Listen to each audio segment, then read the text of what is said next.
migration crisis striking across Europe at the moment is one of the least understood stories of our time. There is a claim that this is a crisis caused by refugees, by people coming to Europe because they are fleeing death, destruction, genocide, ethnic cleansing. Now, most of the people who came into Europe in the last year are not Syrians. They are not people fleeing the Syrian civil war. The people who have been coming to Europe in the last year, by the millions, are from all over Africa, not just from North Africa, but from sub-Saharan Africa. They are from all over the Middle East, from the Far East, from as far away as Bangladesh, and, of course, from very close to home in the Balkans, people using the opportunity that Chancellor Merkel gave last year to move from the Balkans into Germany. Most of the people coming to Europe who came in the last year are not refugees, they are economic migrants. They are seeking a better life. Now, Europe cannot be the place where everybody in the world who wants to seek a better life is allowed to come and settle. It's not possible for economic reasons, it's not possible for geographical reasons, it's not possible for housing, welfare, or any other reasons, and it's not possible for cultural reasons.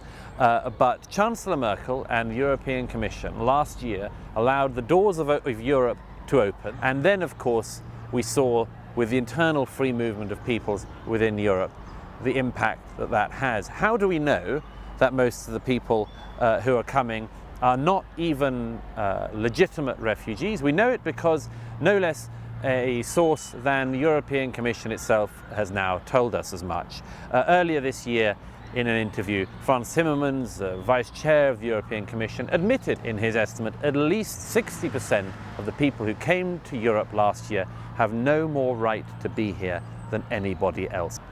That means in a country like Germany, there are at least 750,000 people who came last year who ought not to be in Germany. It means that in Sweden, there are around 80,000 people in that country who came in last year who have no right whatsoever to be in Sweden.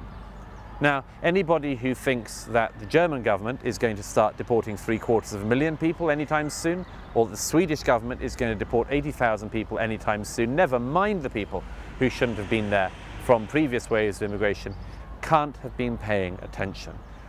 What this means is that all of the people who are into Europe are going to stay. And that means not only that those people in the years ahead will bring their family members and will end up having the right to do so. It means that this year and this summer, more people will come again, and more people after that, and more people after that. The people who run our continent, the European Commission, Angela Merkel and others, have presented the European peoples with a problem for which they, the European leadership, have no solution, none at all.